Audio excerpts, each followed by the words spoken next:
the lymphatic and immune system. Okay, at this point, a lot of what we have talked about has been, okay, well, the cells of the heart, the cells, making up the blood vessels. We have looked at blood, of course, as the life fluid.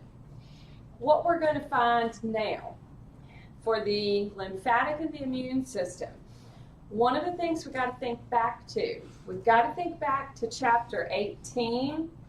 And in Chapter 18, when we talked about the blood, and we mentioned those colony stimulating factors.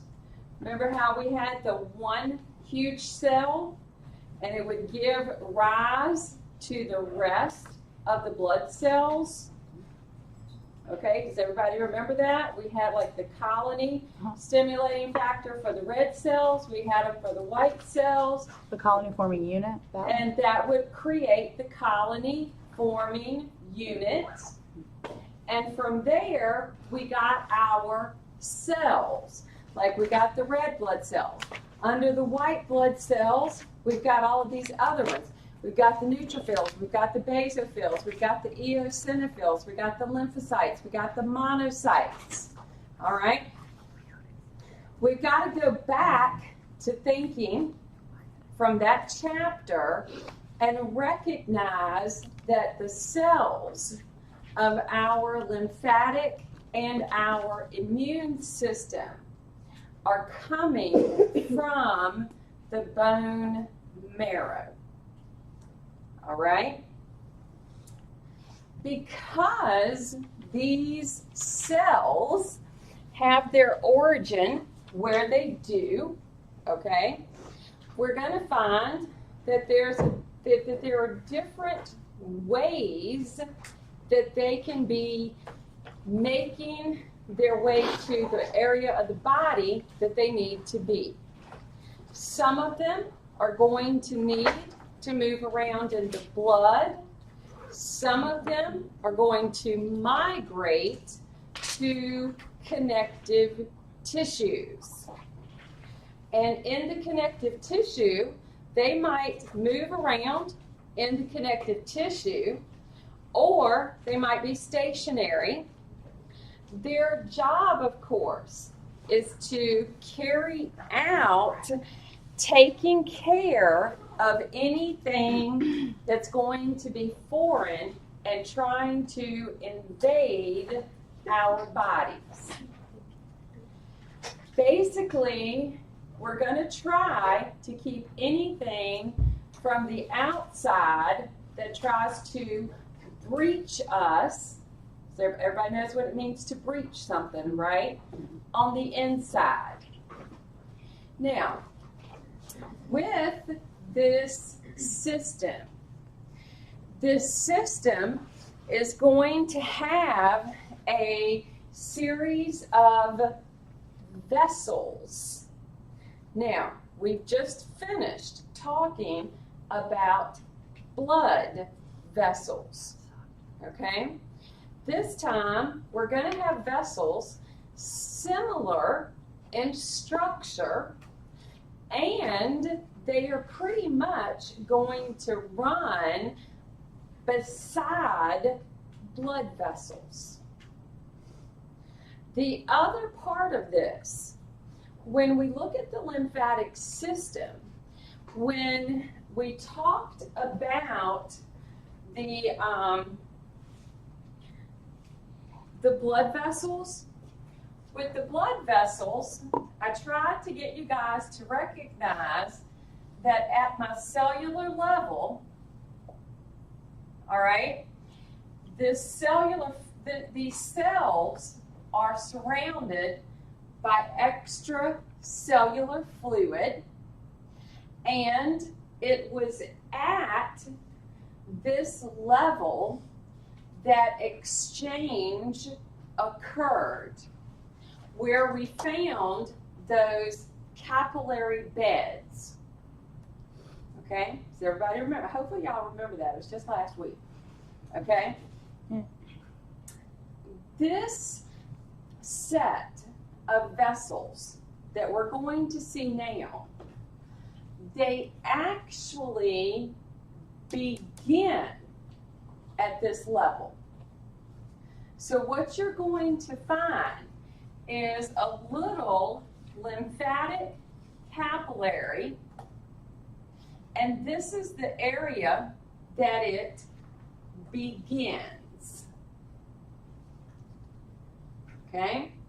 And then they're going to move into being vessels that are going to get larger. And as those vessels are found throughout the body, they're going to encounter lymph nodes.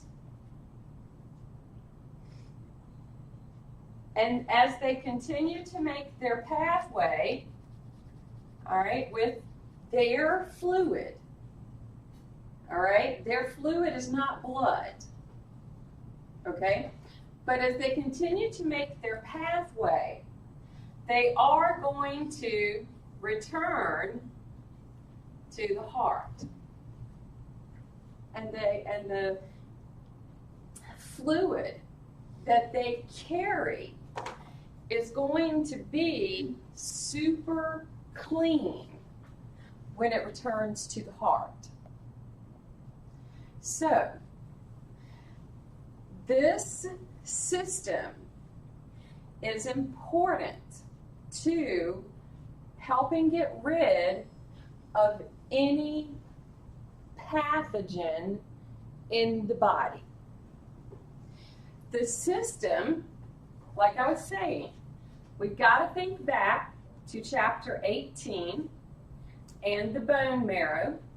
Can't forget that.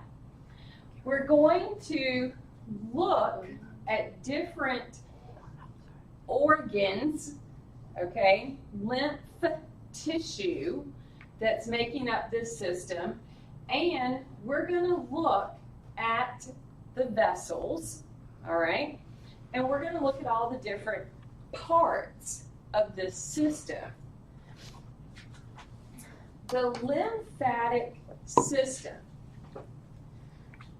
it is going to be this network of vessels. They're going to penetrate almost all tissues of the body. They're pretty much going to be running right beside our blood vessels and at that capillary level. There are certain areas of the body where they're not found. For example, in the eyes. All right? Now, this system is going to be the vessels as well as tissues and organs, and we're going to produce immune system cells. Probably a better term, immune system products is a better term. The functions of this system: recover fluid. Now, when we are at this level where I've got my tissues and I'm feeding these tissues with fluid from my bloodstream, only about 85% of the fluid that makes it to the extracellular fluid of the tissues, only about 85% gets recovered in the bloodstream. So roughly 10 to 15% of what is dropped off at those tissues is left behind. Now, if we think about this, if that's the case, and every time that particular area of tissues has the blood come to it, and if only 85% can return, every time it comes to that, 15% remains behind. The next time that tissue is fed, it would be 30%, because 15 plus 15 is 30. The next time the blood came to those tissues, it would now be 45%. Do you see what I'm saying? Now, it might only be one drop, but add that to the second time, 2 drops. Add that to the third time, 3. Do you see what I'm saying? We cannot continue to have that fluid left behind without some way for the body to recover it. It is the job of the lymph system to recover this fluid that cannot make it back to the bloodstream. So, that fluid that doesn't get returned to the bloodstream is going to go into the lymph vessels.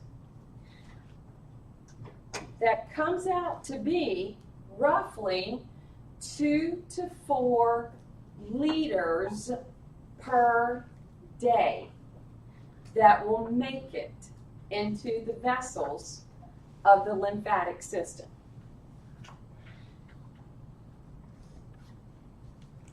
Compared to the amount of blood that is moving through the blood vessels, this is minute.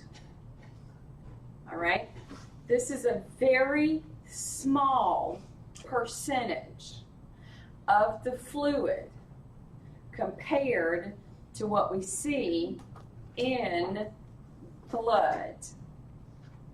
However, it is allowing for this fluid that is going to be pushed through this system, which is very plasma-like, okay? The fluid that's going to be found in these lymph vessels, it's very plasma-like. So when it returns to the heart, it is super clean.